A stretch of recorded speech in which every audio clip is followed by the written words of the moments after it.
Pronto, diretor, pode começar? Claro, Beleza. E aí, galera, tá massa? Show de tá. bola? Sim. Faltam 15 dias, né? 2 semanas para a eleição, né, pra finalizar esse processo todo, essa etapa. Que a gente teve o primeiro turno, né? Bem acirrado, difícil. Um pouco mais do que a gente imaginava. Ah, e agora a gente tem o segundo turno, né? O fechamento desses processos. A gente já teve uma pesquisa da Folha, onde o Bolsonaro estava muito na frente. Foi a primeira pesquisa. Estava muito mais na frente do que a gente imaginava. Agora as pesquisas que têm se seguido, elas têm de certa forma já estabilizado, colocando um ambiente mais lógico. Que na verdade estava essa primeira pesquisa, acho que ela trouxe todo esse movimento, essa onda. E aí já essas outras pesquisas que têm saído já tem tido organizado melhor o contexto, o cenário como um todo. Principalmente porque agora já algumas pessoas já começam a perceber realmente qual é a real intenção do candidato, do Jair Bolsonaro. As pessoas já começam a perceber, algumas pessoas que faziam adesão ao nome dele, né, já percebem, né, o fascismo. Né? Na verdade, eu gosto mais de dar a ideia de nazismo, de perceber ele como um nazista, até como eu já falei em outro vídeo, né, da maneira como ele hierarquiza as pessoas, de como ele usa a base central do nazismo, né, para discriminar e segregar as pessoas. Então, tudo indica, né, tudo se encaminha para que realmente o nome de Haddad seja confirmado agora no dia 27, né? 28. No dia 28. E será o próximo presidente, sendo que vai pegar um contexto assim bem estranho, bem difícil para poder governar. Sem contar que a gente já saiu agora, recentemente, saiu uma posição da ONU com relação a uma possível crise que a gente vai ter aí nos próximos anos, talvez já a partir do ano que vem, né, que será segundo a FMI. Segundo a FMI, vai ser muito pior do que a crise de 2007-2008, né, que estava ligada à bolha imobiliária. Mas isso aí já é outra questão, que a gente tem que garantir agora que realmente se confirme, né, todas as projeções para que o Haddad seja eleito no segundo turno.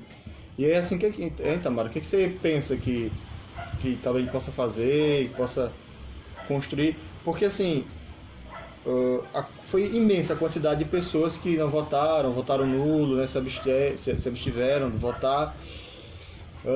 E hoje, inclusive, saiu um texto do Caetano Veloso, né, gerando uma crítica, né, convocando, né, os cidadãos, chama concidadãos, a ter a se posicionarem contra o nazismo, né, contra a postura nazista do Jair Bolsonaro.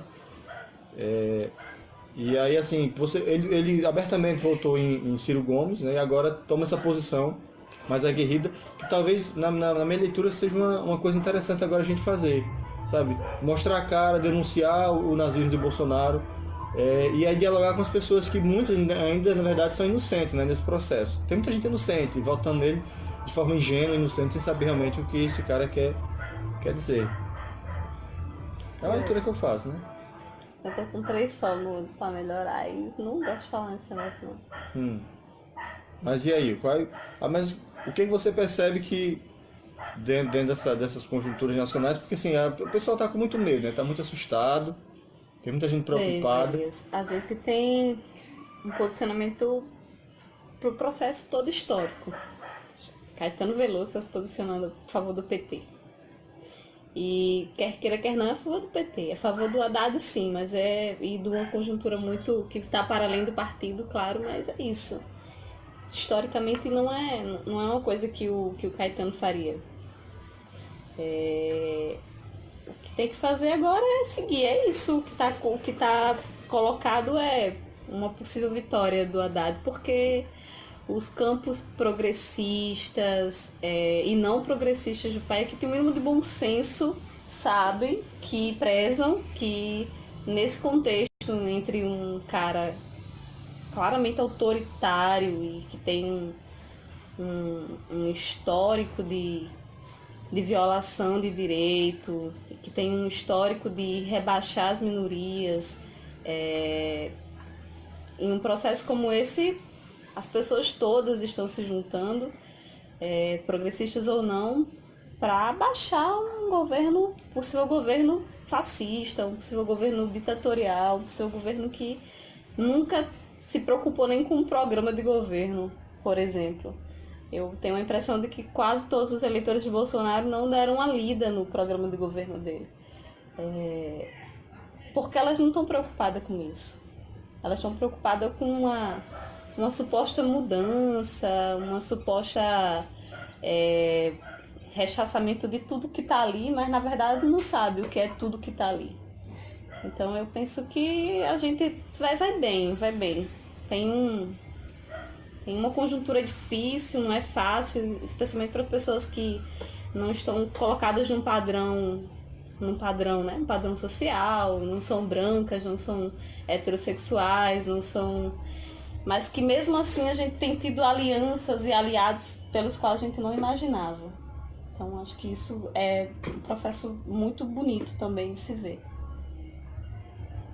Realmente acho que é bem isso, assim, uma construção, né, que tem vindo, porque é uma conjuntura nova. Porque as forças que a gente tinha, né, a gente tinha... a extrema-direita sempre existiu no Brasil, né? Eita, diretor, tá... O banho hoje lá no Oasis foi a beleza, hein? Tá só o catarro. Voltando aqui. A extrema-direita sempre existiu, o centro, né, e as forças mais progressistas ligadas à esquerda, né? Então você tinha o PT, né, esses PT, PCdoB, né, o PSOL um pouco mais radical, em tese, o PSTU. Em tese? Não, eu digo a proposta, né, um pouco mais radical. O PCO, né, que inclusive deixa eu ver o nome dele, Chiquinho Pimenta, que ele inclusive não saiu candidato para apoiar Lula, né? Mas basicamente você tinha essas forças, você tem agora o centro que foi demolido. E aí você continua tendo o PT, né? Muito forte, né? Enfim, o pessoal acho que muito aumentou. Forte, mais forte do que se imaginava pós-golpe, veja. A gente tinha um contexto em dizer que o PT ia morrer. Continua sendo a mal bancada, com todos os problemas que a gente tem que criticar, todas as coisas que a gente tem presa a fazer. Mas continua sendo a maior bancada, continua sendo o partido que mais filia gente, especialmente pós-golpe. Então, assim, não dá para falar sobre morte de um partido como o PT. Sem contar que é isso. As urnas mostraram que houve um combate muito forte ao golpismo. Os partidos que estavam aliados ao golpe não conseguiram se reeleger com a mesma força que conseguiram no período. As pessoas têm um desejo de mudança. Eu não acredito que as pessoas que votam em Bolsonaro, claro, nem todas, sejam pessoas ruins. Elas têm o mesmo anseio de esperança, de mudança que tem, especialmente os jovens, que é onde Bolsonaro é muito forte, né? Os jovens querem mudança. Existe um espírito de mudança na gente. Então, é um cenário complexo, nunca foi fácil, mas nós derrotamos o golpismo nesse processo de eleição. Aumentou sim a bancada do Bolsonaro, né? Porque a gente está chamando de bancada do Bolsonaro, que é o partido do Bolsonaro que elegeu vários. Mas aumentou a bancada progressista, aumentou a quantidade de gente do PDT, de gente do PSOL. Então assim, a gente tem um processo que vem sendo construído, mas que já é uma abertura para que a gente possa pensar um governo Haddad.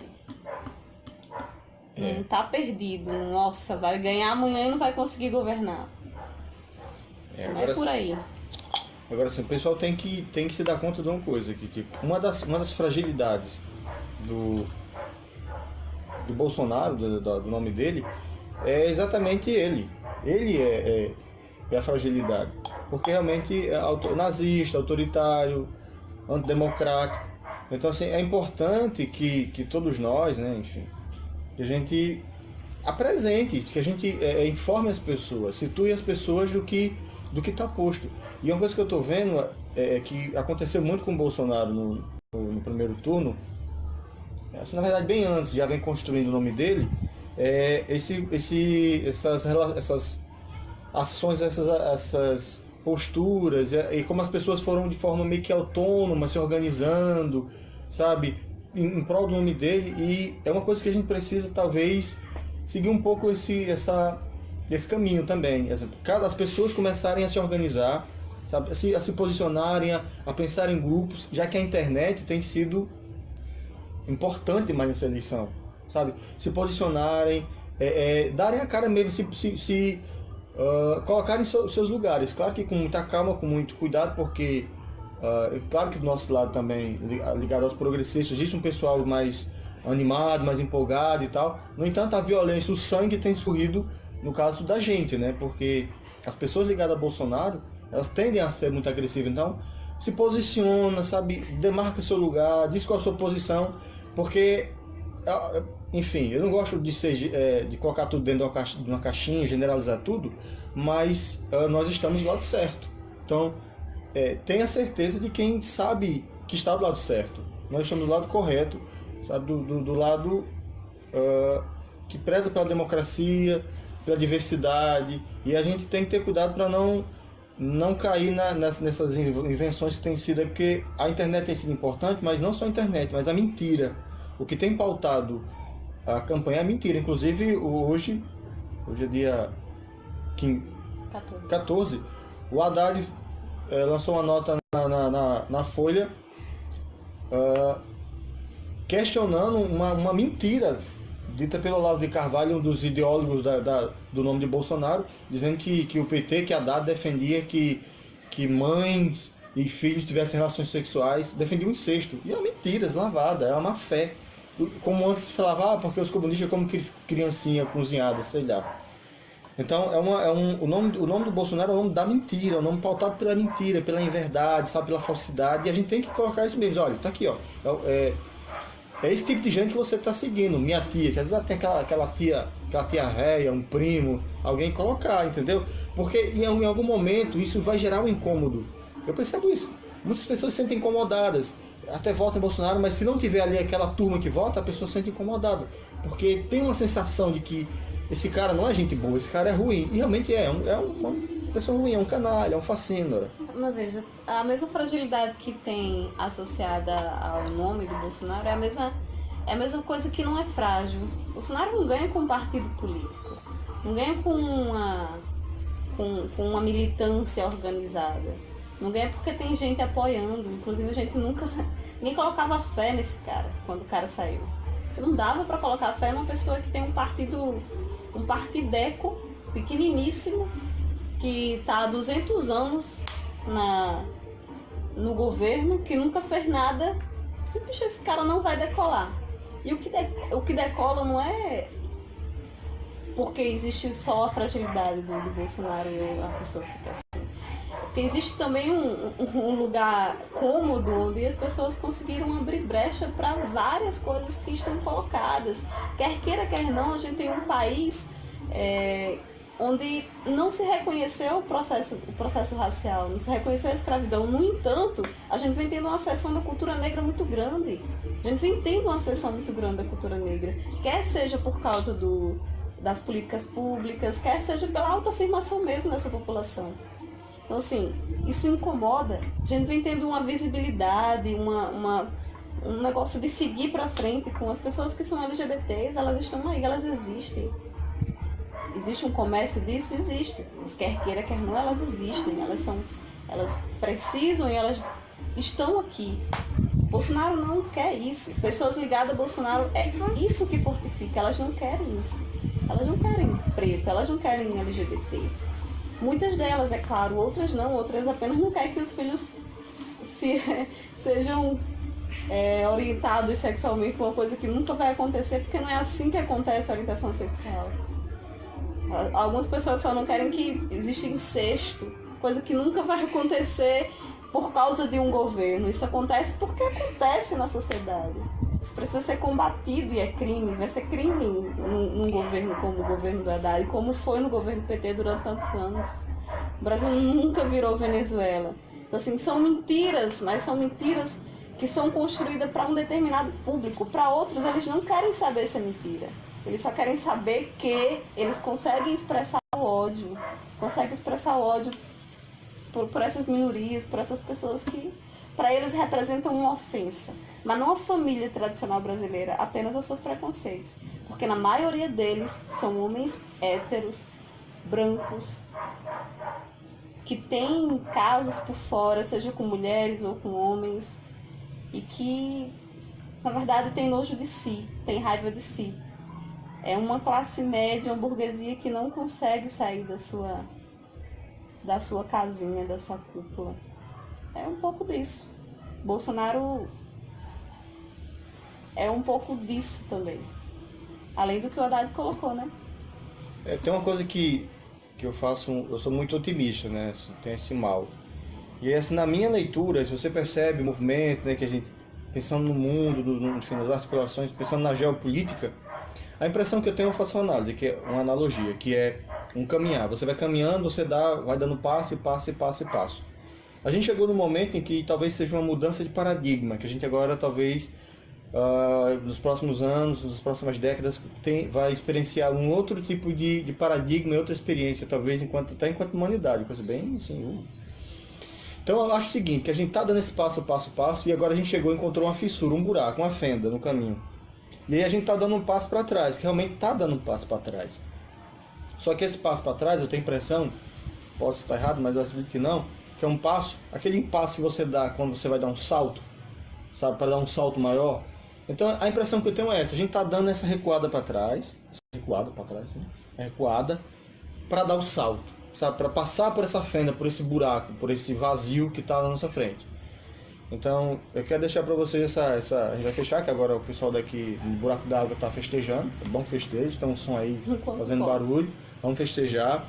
Mas eu quero deixar essa fala otimista, sabe, de que a gente está talvez dando uma regredindo um pouco, até enquanto mesmo a conjuntura política que a gente tá vendo pessoas se colocando, como a gente falou aqui nesse vídeo inteiro, sabe, as pessoas estão aí, estão querendo se envolver, estão querendo participar.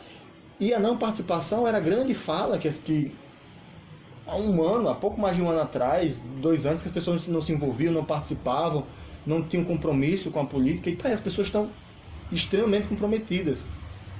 Algumas, até demais, os ânimos extremamente acirrados, a falta de diálogo, a mentira ali, os fake news, a manipulação está complicando um pouco o processo, tá? Mas, sabe, eu entendo como um ganho. E, cara, você pega teu celular, faz um vídeo, posta, faz o que você consegue, sabe? Se posiciona, se coloca e gera um processo de enfrentamento, porque é um enfrentamento mesmo, está enfrentando o nazismo, também está enfrentando um processo fascista nazista. Por enquanto, a gente está enfrentando uma proposta de governo fascista nazista. Isso a gente pode se posicionar ainda, depois não. Então, por enquanto, a gente está se posicionando contra isso.